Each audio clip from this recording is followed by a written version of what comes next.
my hair out and make it all perfect for this video, but I'm just gonna tuck it because I don't really like it touching my face. So it's one of the benefits of ADD, right? So I'm making this video because I feel like I take a lot of pictures and people don't really get to know who I am. And I just want to say that I've been dealing with my ADHD pretty heavily lately. As people saw, I lost my job. And apparently it's really common with people with ADD, ADHD to lose their jobs often or to job hop because we just can't we can't stay in one place for too long, or our personalities are too weird. People don't really understand us. They don't really connect with us. So we end up not fitting in, or we just aren't right for the culture. And it's been really difficult because I've always wanted to work. I've never not wanted to work. For example, I started working when I was 14 because I wanted to get a cell phone, my first cell phone. I got a track phone. And I worked all summer. I made these little business cards and everything. That was my first time designing a business card, and I was so excited. I guess that should have been my first my first indication that I wanted to do document design work. But I just made business cards that had $5 jobs. So I would wash your windows, wash your car, mow your lawn, dog sit for you, babysit. That was $5 an hour, but very affordable, flat rate across the board. And I made $150, and I think it only took me 2 months of just making $5 each job. And I only did it in my neighborhood, so there's only 3 people who actually ever hired me to do anything for them.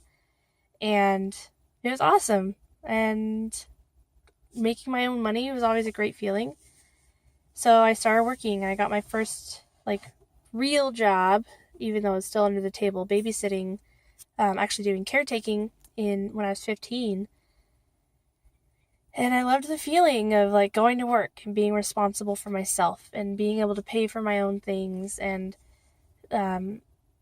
contributing in the way that our society deems effective. And sorry, it's really hard for me to keep eye contact with the camera, but, so I've been working since then. Most of the time I had 2 or 3 jobs at a time. So my very first paying job stacked on top of my job at Arby's, which was my first W-2 job, W-4, whatever they're called. And I did those together for about 2.5 years. Right? Well, I worked at Arby's for a year and a half. So I had the other job for 3 years, because then once I left Arby's, I stayed at that other caretaking job for a few months when I was a call center representative. But then when I was a call center representative, I was working 32 hours a week and then also going to school and doing about 25 just class hours. So that didn't even count all of the homework I was doing, and all of the driving I had to do to get to work and to school. So it took me an hour to get to work and from work. So 2 hours a day was going to that. Plus I had homework. Plus I had 25 hours of class a week.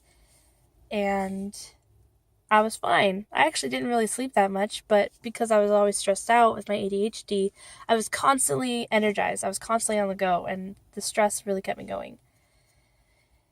And then I went to a 4-year university because I was in community college at that time.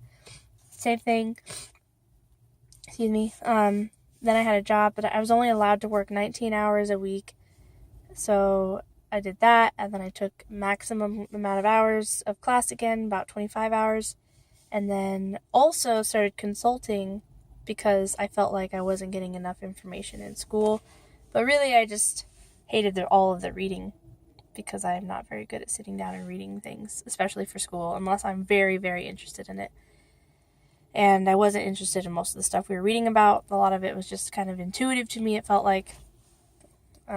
And I just really hated tests too, so that was the only reason I would ever read anything. So something changed though in 2014 when I finished my undergrad and I was about to go to grad school. I had been working an internship that had turned full-time into a full-time, like, apprenticeship kind of thing. And I loved that job. It was just editing. It was very relaxed and laid back and casual. But they didn't have enough money to keep me on because all I was doing was editing documents, and they could pay somebody else to do that who was already doing other work. And so that really hit me like a freaking ton of bricks. That was when my depression really started for me, when it was really triggered, because I felt like I'd let myself down, I'd let my husband down, and our animals, and we'd moved to Everett, Washington, to be closer to that job. Excuse me, sorry. I gotta put my sleep down. I'm self-conscious about my arm. But we had moved for that job, and about 6 or 7 days after we moved was when the job ended. So all of a sudden we were in a new city and had no money. Actually, no, my husband had a job, luckily. And then I had all my loan money for school. And that was kind of where things started getting topsy-turvy, because I didn't get my depression treated. I just thought there was something wrong with me. And I thought it was just my fault for losing my job, even though really it was just a business decision that they didn't want to pay me to do that anymore. It didn't really make sense for them to do that. And sure, the timing sucked, and they could have warned me before I moved. But, I mean, their business is not really their responsibility. It just doesn't matter what the social or, like, personal implications are. They are a business first and foremost, right? So anyways, I started grad school, and I loved it. I loved everything we were doing. I loved all the learning. But I kept putting things off till the last minute because there was no pressure. I didn't have school. I mean, I didn't have work pressuring me to stay on a deadline. I just had school, and the program was built for people who were also working a full-time job, and so they gave us pretty relaxed deadlines. So I always waited till the day before. I mean, I wrote my graduate paper, the full thing, other than, 6 pages of a literature review. It was a total of 32 or 38 pages in total when I was done. I wrote all of that the night before I turned it in. I didn't even, sorry, there's a hair. I didn't even, write bits and pieces on the way up. I wrote it all in one go because that's how my ADHD brain works. I can't chunk things out. It has to be done all at once because otherwise I forget things. I forget where I was at. I basically lose connection to whatever that project was. And that's a really big thing with ADHD. That's why a lot of us will either do something all out, boom, in one go, and you'll be fascinated and wondering how we built an entire robot in a 24-hour period. And then other times we start building a robot, something gets us distracted and pulls our attention away, and then the robot never gets finished because I don't really connect to that project anymore. Something else has grabbed my attention. Something else has pulled my attention and pulled my sense of urgency away from that project. And so until that robot is going to save the world, it's never going to be taken care of, right? And if you have ADHD, I think you understand what I'm talking about. But the job part is really difficult for me, that we bounce around or we get fired. And it's not because we don't work hard. It's not because we're not smart, because we're very smart people. We're very creative. We're very quick learners. We pick up things very fast. But a lot of the times it's our personality, because we have a hard time building relationships with people. I have a hard time maintaining relationships with people too. And my dad as well, which makes a lot, like, my life makes so much more sense. All of it. My life as who I am as Stephanie, and then also my connection with my family. And it's because if I'm not there in front of you every single day, if I don't see your face, it's really difficult for me to build a relationship and a connection with you, because there's other things pulling my attention. There's other things distracting me. And text, reading things, are so difficult for me unless it's so fascinating that it pulled my attention and then I just hyper focus on it. So unless I can hyper focus on it, it's not going to hold my attention. And that holds true with relationships. So like coworkers, I don't really offer to go out with drinks with people because I don't really know much about them outside of work. There are things I already want to do that day. Like, unless I was already planning to go to the bar, I'm not going to make plans all of a sudden to go to the bar because I already wanted to go play video games after work for 6 hours. And I'm not going to change that because that's something I've already told myself I was going to do. It's like my reward for whatever I did that day. Or like if I want to watch TV, I don't want to play video games now. I'm not going to be able to play video games because I'm distracted by the fact that I want to watch Shameless for 6 hours, And it's really difficult to build relationships when you have that kind of personality. And so it's really difficult for us to build relationships at work, which is why I think a lot of us lose our job or we leave the job because we just are like, I don't really feel a connection to this place. And I think it would take knowing another ADHD person to feel that connection at the job, but a lot of people don't talk about it because they're scared. And then if you do talk about it, which is my problem, it weirds people out. Why are you so comfortable with your mental health? Why are you so comfortable that you have depression and anxiety and ADHD? That's weird. You shouldn't talk about it. It's private stuff. But to me, it's part of who I am. And if you don't know that I have it, in my opinion, the way I think about it, then you're missing a whole piece of who I am. And it doesn't define me, but it definitely influences me. And it changes the way I interact with people, and I want people to know that there's going to be days where my meds don't work because I didn't get a lot of sleep because I probably stayed up too late. So I'm going to be a chatterbox all day. It doesn't matter that I took my meds. I'm going to be spacey. I'm going to forget to do things because I'm going to be bouncing back and forth between stuff. Excuse me. And I probably will forget half the shit I talk to you about, but that's not because I don't like you or because I'm uninterested in you. It's simply because something's not working with my meds that day. And that scares people. People don't want to hear you talk about that kind of stuff because they think it's very private and personal, and they wouldn't tell you about their stuff, which is fine. And I think that's part of it is that when we talk about it, other people feel like they have to talk about it. Oh, well, you told me about all your medications, so now are you expecting me to share that? Absolutely not. Never ever am I expecting you to share that back with me. I'm just sharing my stuff with you. I never ever expect, it doesn't matter, like, I am probably the most open and casual and freely talking person you will ever meet, but I never ever expect you to share personal information with me. I don't care what medication you're on. I don't care if you want to tell me whether or not you are on medication, if you have a problem. That's not what my intention is. My intention is simply to disclose my stuff. Hello, random Walmart lady. I'm waiting for my husband to get done working. I'm not expecting you to share that with me. And that's something I wish more people understood. And I probably should say that, right? But I didn't think about it till just now. So now I'll probably need to say that more often as like a disclosure. That's another problem with ADD. It's like we have all these things about us. They're quirky and weird.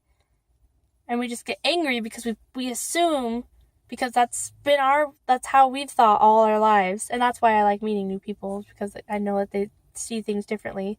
So I get to see things differently for the first time. But I just assume that everybody would know. It's like, well, just because I'm telling you something doesn't mean I'm expecting you to tell me something. Or like, if somebody told me personal about, and I think this confuses people too, so this is probably what it is, but people will tell me something personal about them, and I'm like, cool. Oh, you're expecting, you want me to, I have to reciprocate, don't I? Well, let's see, what do I actually want to tell you? Because I don't know if I actually want to build this relationship. So it's really difficult to do that. And people don't understand that unless they have ADHD. And then even then they don't really understand that, because a lot of the people who do that with ADHD have built these social cues up And we all have different specialties. Like, I just, in general, I'm able to talk to people. Not all of us are able to talk to people very easily. But, we all build up our certain special, like, social cues, and then we work really hard to learn that social cue, and then we get frustrated if other people don't follow that same social cue. Like, a friend and I, both of us, I'm a little bit easier with it now. I think he's still pretty, like, strict with it, rather. But, if you change plans at the last minute, doesn't matter what the reason for it is, could be a really great reason, but we've planned our day around doing that one thing at that one time, and if you're late, or if you cancel last minute, it blows our entire day up.